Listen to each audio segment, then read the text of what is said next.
everybody. Ahmad again. Ramadan Kareem. We don't say Ramadan Mubarak anymore because it's so been name ruin it for a lot of Egyptians. Mubarak. So we'll say Ramadan Kareem means gracious and blessing and generous. And Ramadan, as you all know, it is the fasting months for millions of Muslims that they are unapologetically celebrating their tradition of Ramadan decoration and special food and visiting family and Misaharati, even people have Apple Watch and Google Watch and watch everywhere. They still like to see Misaharati, the man, the drum that wakes up people to have their last meal of the evening, about 3 o'clock in the morning. And growing up in a small village in Egypt, it was very hard for us as kids to stay up and see the Musaharati. So everybody makes the stories that he saw them, and the Musaharati will sing songs and people hand out cookies or whatever it can be. So it's a festive month, and it's almost 30 days of Christmas. Special dishes, special dresses, costume, and visiting, meals, and under the tent. So even Muslims here in America will try to do some of that, and so we have tents pitched in some of the restaurants here in the Twin Cities, like Marhaba or Big Marina, or some elsewhere where people can go end of the day, sunsets, and share their break and fast with family and the rest of the community. Familiar food, familiar place. You're not gonna ask, is this haram? Is this halal? Does it have a pork here? You're not gonna be worrying about all of those things, and that's the beauty about having an ethnic, a culture experience where the kind of tradition and custom protect you from kind of venturing out of the norm, and they keep you with the tradition and keep you with the line. And last night I woke up like 2 o'clock in the morning, and I started making Ramadan cookies, oros, like a biscuit. This is very traditional. Not people can eat it any time of the year, but the one you make for Ramadan is very special, and usually my mom will make enough for the whole month, and that's cookies or biscuit we'll be eating during the suhoor. You want a light meal there, 3-4 o'clock in the morning. The cookies and cheese and zabadi, yogurt of some sort, and some honey. This Ramadan is a little bit different. We all know the slaughtering is still going on in Gaza, under the watch of Western protection and Western encouragement for the Zionist military and the Jewish Taliban to finish the job. Everybody is now talking about finishing the job. What job are you trying to finish? The genocide job? The slaughtering? So if we're gonna rely on the kindness and the civilized West, those are the record is very bleak and grim and full of slaughtering, full of killing and bombing and invasion and exterminating the natives. It's a very dark history of the West. There is no morality. Morality will be justified with some rationalism of some sort, civilizing, securing the port, fighting terrorism, spreading democracy, all that crap to commit genocide and give it intellectual or political coverage to kill over 1 million Iraqi under the rubrics of getting rid of Saddam or spreading democracy in Iraq, or another 1 million getting rid of ISIS, and same thing in Afghanistan, genocide there and killing hundreds of thousands of Afghanis under the rubrics of fighting the Taliban, and the story is still going on in Gaza, fighting Hamas, finishing Hamas, and in the process, over 30,000 Palestinians are dead, killed. The whole infrastructure of the countries, of the city, are destroyed. We try to get rid of Hamas. It's not fighting the Palestinian, killing the civilian, mostly women and children. No, fighting Hamas. So they go after a slogan and a Western banner, liberating or fighting terrorism, to cover up the slaughtering. It's really hard felt when you see these images from Gaza, where people still with their spirit, they still wanna celebrate their tradition, the Ramadan. You still find some shops with some decoration. Not as much. Things are still bleak and dark. As somebody was talking to one of the Al Jazeera reporter about how is Ramadan different this year. That's a quote here. This year's Ramadan is starkly different. There is non-stop noise of bombs and racing ambulance. This is Ramadan. Today, most people are in shelters, makeshift tents, and the streets. They have lost their home, their sanctuary. My sweet shop in Gaza used to be so busy with Ramadan customers every year. Now it is different. The shop was bombed. My house was bombed.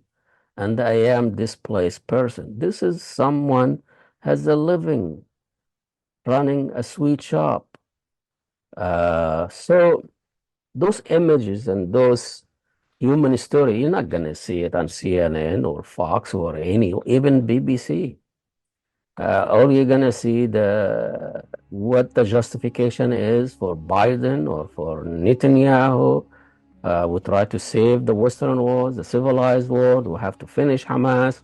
We're not done yet. The business of liberal democracy and free press and all this slogan and headlines and that we've been fed all these years about the West. And when you look at the language, how the media report, usually when the Israelis attack, they are killing the Jew. This report on the New York Times, having the Times and give him a column. He writes every week, I think, about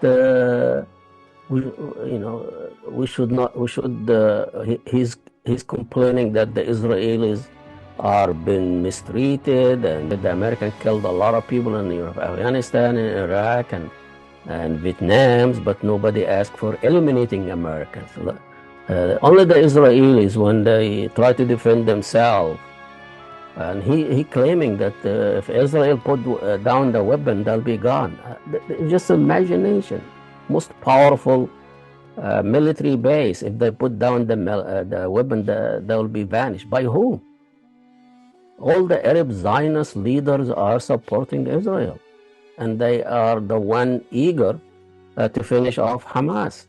The problem Netanyahu wants to get the hell out of Gaza. The guy's miscalculated everything. He is stuck there in a tunnel of racist Zionist ideology. He cannot get himself out. He's losing every day. That's why he's bombing. There's nothing left to bomb in Gaza. There's nothing for him to do. But I think the pressure is put on him by the Arab Zionist leaders. You have to finish off Hamas before you leave. You got us in this trouble. You finish the job. Robert Biden is putting pressure on him also to finish the job, but you have to be careful about the citizen and killing the civilian and all of that. But all the pressure is put on Israelis to finish the job. And I don't buy that it's really what the Israelis want to do there. They've done the job, destroy Gaza, destroy half of whatever third of Hamas. It's non-functioning there. They have bigger problem than Hamas. They have problem in West Bank. They have problem in a million Arab Palestinians living inside Israel. They have problem losing credibility all over the world. Everybody now understand the brutality of the Zionist project. They even losing support from the European, from South Africa. So they lost everywhere. They can finish Hamas all they want, but Hamas, what's Hamas? It's a national resistance movement. I mean, they have it in West Bank, they have it in Iraq, they have it in Afghanistan.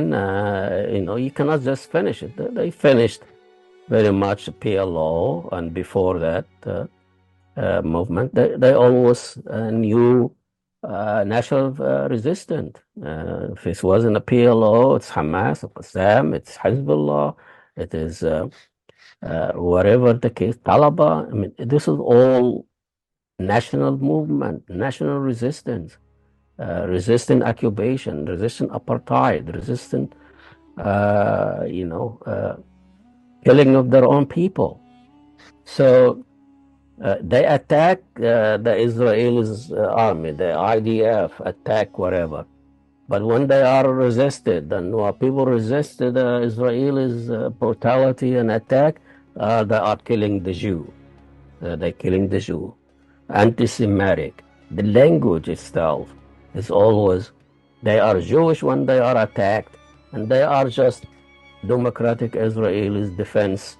Netanyahu, the head of the whatever, the minister of defense say this, attack this. The chemist said this. Not the Jews said this. Not the Jewish Netanyahu. Isn't he Jewish? Does he represent the Jew? He always say Jewish state. Does the IDF represent the Jewish state? Isn't that what it is? But when they are attacking, they are not Jewish. When they are attacked, they are Jewish. So stifling, terrorizing, intellectual terrorism that has been going on for years. Nobody can criticize Israel without being accused of being anti-Semitic. Nobody can resist without being accused of being a terrorist. They want to finish the Jewish. They want to kill the Jew. They want to finish off the Jewish state, the only democratic state in the region. Democratic for the Jew and Jewish for the Palestinians. So all this crap about finishing the job. Israel's army is the most moral army in the world that he actually asked people to leave before they bomb. Just a bizarre rationalism, Western rationalism that they've been doing it for years, and they convince himself with it by repeating it over and over and over again. Keep repeating lies and propaganda until they actually believe it. Until they actually believe it. After all this killing and massacre, slaughtering, genocide, they are the most moral army in the world. We are trying to survive and defend, have the right to defend ourselves.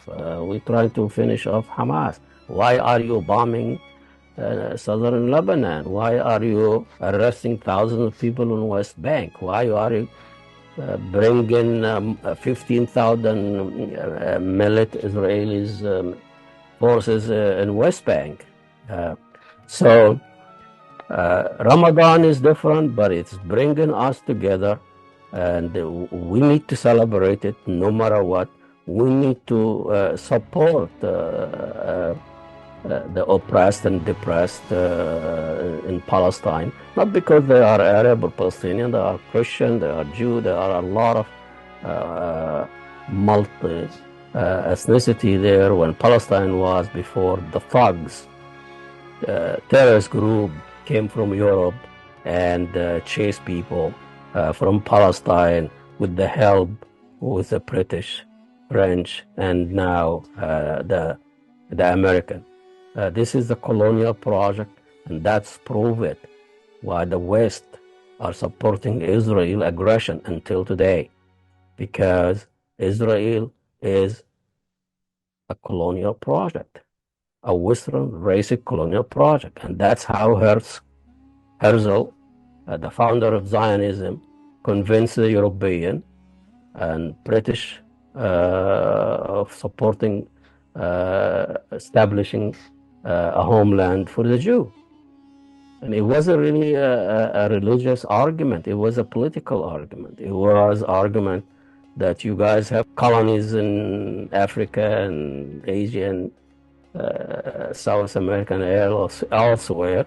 We're going to be a colony too. We're going to be your guys over there. We're going to be your watchdog.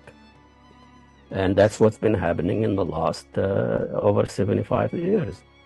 I mean, Israel, France, the French and British with the Israelis invaded Egypt in 56. All my life, since I was a little kid, all I hear about bombing, invading, and all my life. Relatives dying, missing, disappearing, or put in prison because they stand with the national movement or resistance. Now Egypt, over 100 million people, not a voice coming out of Egypt to protest the besiege and the slaughtering of people of Gaza, which was under the mandate of Egyptian. Nasser lost Gaza and West Bank in 6-5, I mean 6-7. We have responsibility there. And that's how the Sisi is convincing the West that he is your man. I'm the one who is going to keep the Egyptian in check. So you have almost 100,000 prisoners in Egypt. Anybody can voice against his policy, against Israelis or against the American influence, is killed, kidnapped, or put in prison. My nephew was 17 years old, kid. He's been kidnapped from the square by that siren by the Rabba and Nahda. He's a little kid. No previous record.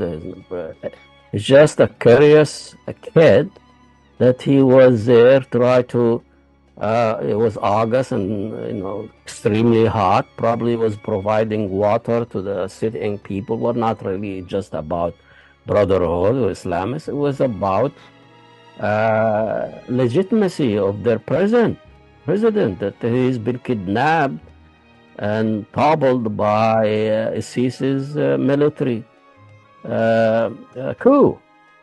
So there was a legitimate siren. Occupy public place like Occupy Wall Street.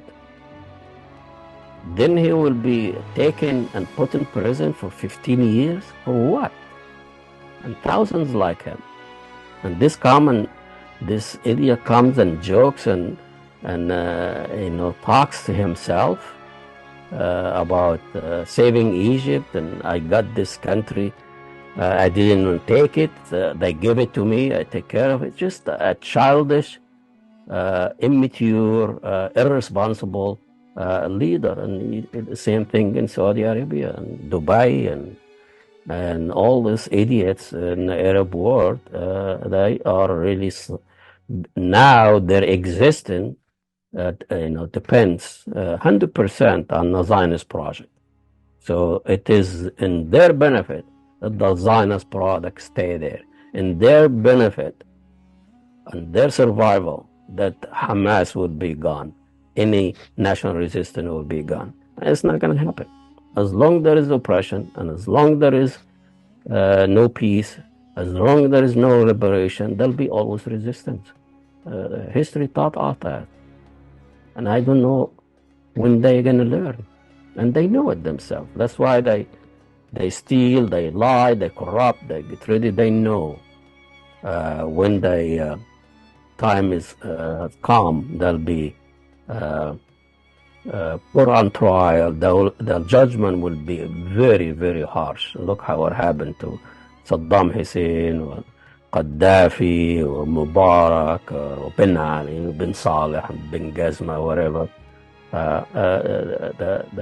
The response and the justice will always prevail. Happy Ramadan, everyone, and enjoy Ramadan. Don't forget your brother and sister in Gaza. They are in dire need for help. Just the sheer fact they know you are thinking of them, that you think of them, and you think that is good enough. If you can do anything else to help relieve the pain of hundreds of thousands, millions of Palestinians that die under siege, food, water, electricity, anything, any form of life, it's been denied by the Israelis siege with the help of the European and the Americans, and they need your help. And so as you are fasting Ramadan and you feel the harsh of hunger and fasting, remember the people of Gaza, remember the Palestinians. They've been hungry, they've been denied food and water and everything else for over 5 months now. So that's what we should learn about Ramadan this year.